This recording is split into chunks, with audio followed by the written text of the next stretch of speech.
I'm reading Mind Surgeries, my personal mental decodings or meditations.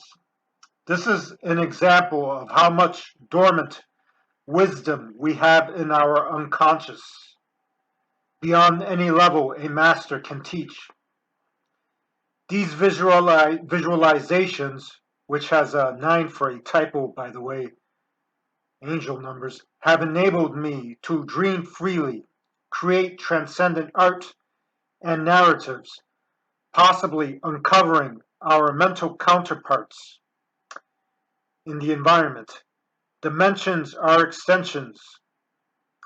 I simultaneously stimulate my body's natural healing and relaxing energies, bordering altered states. So, I unravel the bandages of conformity, trauma, and negativity. As I remove each layer, the air becomes fresher, the scenery clearer, and the sounds more audible. I feel those, I feel so light-bodied that I bounce with each step, as if about to fly. But I'm soon weighed down by my own naked, aching, weary body. So I remove my hands as if they're sweltering gloves, my thighs as if they're itchy jeans, my torso as if it's a bulky coat, and my head as if it's a stifling helmet. I take everything off, and the air is fresher. Sights, sounds, and scents are magnified. My insides are exposed, but I find large blocks and stones embedded in my muscles and bones. I remove them, which enables me to shrink within myself, and now I can remove the smaller stones, those suppressed burdens buried deep within the minutest muscle fibers. Each stone that I remove allows me to go deeper to the point that I'm occupying atomic space. I hear wonderful, ineffable sounds and smell inhale spiritually energizing aromas, which can only be grasped by the spiritual senses. The cool air down here is even more powerful than an Arctic wind, though it isn't as penetrating. Since this darkness doesn't swallow me in the sense that I vanish, it becomes all enveloping like the universe. This oneness allows me to see with my ears, smell with my eyes, and feel with my nose. There's a tactile relationship between my senses, and all artistic, musical, spiritual, and psychological experiences are unified. However, my heart begins to pound, and I'm tensing up. But I reclaim my heart, which I realize was on a pulsating, stressed engine of some sort, seemingly on the verge of breaking down. I pick it up and leave the room of unprovoked confrontation, locking the door. My heart beats slower as the crashing sounds become muffled. I calmly yet briskly walk through the long, low-lit hallway of neutrality. Only soft, gentle echoes can be heard now.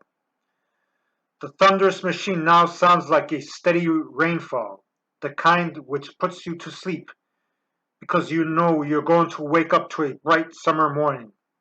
I hear a distant boom, and I know that the engine has exploded, engulfing the room, although I can care less about that disaster I left far behind. A tremor or earthquake can't knock me off balance. I am not an obstacle. I am the vent through which the air blows, and I'm the gaping hole opened by the earthquake or whatever great turbulence.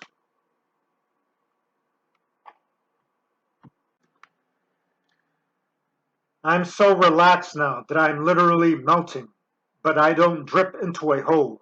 I land on a lake like a raindrop, My rigid body parts dissolve, merging with the surface, while my innermost self is sucked down into the cool whirlpool.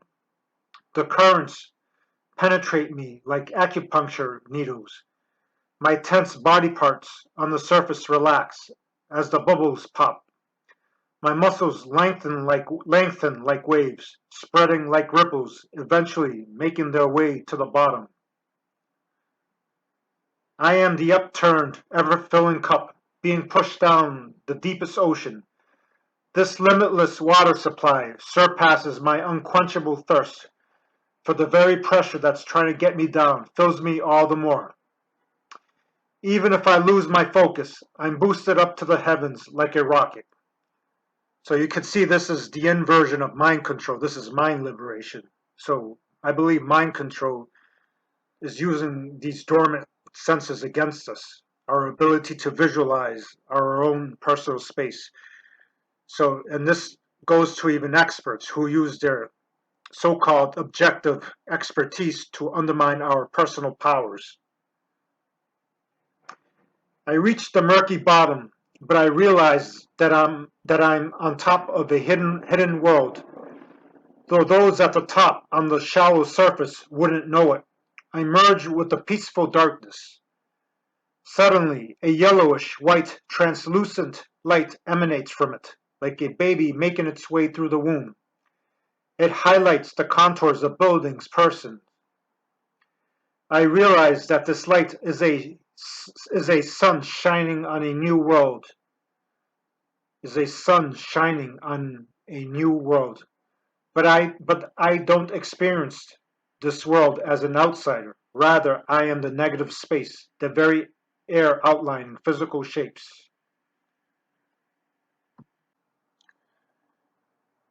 Even if one's window is small, the window to infinity, the window to infinity, one still merges with it because because infinity sees you with no limits. It seemingly expands as one approaches it. Therefore, the infinite window, even if you're looking at it through a crack, it expands literally as you zoom in. So it's relative to your openness. No matter how deeply I'm buried, how great the weight, I project light beams unseen by the mean, who don't know what I mean. In that sense, my dreams are redeeming, not demeaning. Either one is blinded by a brilliant light source, or like laser surgery, one's vision is enhanced. The brightest and greatest stars are beyond our galaxy. The wonderful sensation of waking up repeats itself over and over, which reveals worlds of endless possibility to me, though I don't remember dying over and over. I open my eyes and find myself on the brownest, smoothest beach by an ocean so shiny that its glassy surface reflects the water blue sky. Finally, this is my death meditation. So if I ever so death is really death into as in dimension, not the end, but death going deeper. DEPTH. Before the moment of death, one must focus on the darkness within, and not panic as you would if finding yourself stumbling about in a blacked out city. In fact, you must rid yourself of all prejudice and misconceptions about darkness, for it is usually associated with evil, ugliness, and uncertainty. The blind wouldn't know. But it can be your salvation in the transition state. It has hidden beauties and truths, qualities that are almost invisible, unlike the superficial, transparent qualities of the light. One can develop the film negatives that are the transparent, interdimensional membranes of space. But when will death come? I'm tortured by expectation. Ironically, my pounding heart and fizzling nerves make me feel more alive than ever. Suddenly, I forget what I was just obsessing over. I find myself riding a train, speeding through the noisy, busy city. I don't know where I'm going and what I did earlier in the day. I'm neither happy nor sad, just a bit agitated. As I see the towering, dull gray cityscape shrink in the back windows, I feel like I'm escaping an elaborate penitentiary. The people screaming, shouting, and fighting, the cars beeping annoy me more than 1,000 chalkboards being scratched. But we enter the tunnel, and the peaceful darkness envelops me, like the somber night sky appearing like a blanket to blindfold and calm the hyper children. Outrageous, obnoxious attitudes are humbled. The railways no longer screech. It feels like I'm going down a soft, snowy hill on a sled. I can feel the shimmering silver blade spread the creamy, icy white frosting across the moist grounds. I'm now experiencing the most profound silence and peace because I'm attuned to the undercurrent of all dynamic actions, and I realize how chaotic it was all before. I felt like I was watching a humongous television, the volume turned on high, and its changes, channels changing erratically. A kind of assault on the senses. Now the overheated TV has been unplugged, and the screen is a cool, soothing, transparent black. Suddenly I remember. The transition from life to death had no unpleasant shock to it, like if you slip off a ledge and fall into a freezing lake. Rather, one moment I was sitting down on the sandy banks, looking through the mirror-like surface of the water. Then I found myself floating about and sinking back first to the warm, murky, dimly lit, bottomless world of less pressure. I hit rock bottom, but there are no regrets, expectations, hopes, or fears down here, which is really up. There is no water or air. It is a kind of transcendental cave. All thoughts and feelings merge with the transparent mist. I rise and walk through this vast inner universe, which contains the outer worlds and galaxies. Is this cavernous space the egg containing the embryo that is the universe and all life? Maybe the universe envelops this area as well as being inside it. Maybe this space is where the yin and yang merge, and yang and yin. Each descending level in this underground maze is darker, more narrow than the last. But the darkness doesn't frighten me or makes me feel isolated, nor is its space claustrophobic. I hit a dead end. I can no longer walk. So I press myself up against this wall that seemingly rises above the ceiling of the universe, and everything rotates. I defy the laws of physics and find myself walking on it, not climbing up. It is a bridge to a spiritual realm, not just a material barrier or wall. So it's like a virtual Nintendo game or a literal. I stumble as this trail suddenly becomes completely flat. I slide down this mountainside, but I don't panic. Rather, I hold on to. Rather, rather. Let me read that. I slide down the mountainside, but I don't panic. Rather than hold on to this, I stumble as this trail suddenly becomes flat. So there's a type. The thing was written twice, so my fault. I let go, dropping like a bomb. My body transforms mid-flight into a rocket that's taken off, and I find myself landing face first on the uphill trail by going south. So I find myself landing face first on the uphill trail. By going south, I wound up north, and suddenly in this rotating reality, even measly cracks become gaping caves. I enter one of them, but it turns out to be a cell. I feel the surrounding walls for some hidden knob, lever, button in the darkest of booths. However, I meditate in such a way that my mind's eye perceives the wall, floor, and ceiling as being one great flat plane, not as parts of a cell. I race across all surfaces with such speed that I don't know whether I'm going left, right, up, down. Everything merges into one floor, and it extends like a treadmill. It takes me somewhere, to an outer universe that is so brightly lit that it blinds me. Thus it is dark in a sense, and it is so dark that it is lit within, like a bright image that stays with you when you close your eyelids. There's never complete darkness. There's always a lighter black tone brought out by the darker ones. I know when I paint that happens, which allows you to see even lighter dark, even to which allows you to see even lighter tones within the light tones, to the point that a glowing portal will present itself. Suddenly, I've broken the time barrier, and I'm in dimensions unthought of, rather that reveal themselves by my sense and thought. Death is but the final orgasm before the eternal ecstasy. Can we use all this to master our minds? Is it possible to have more pleasant dreams than nightmares, or to even control our dreams?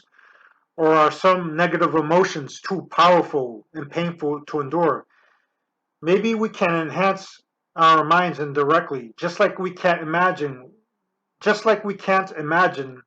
living in a perfect world or utopia. Can we also not imagine an even worse world than our present one? What's worse than the greatest pain and misery? Are we not also blocked when trying to imagine the most unimaginable evil? If so, we must use that block to our advantage and imagine a world that is nothing less than a great one, as opposed to imagining an even worse world. Worse world, as in Westworld.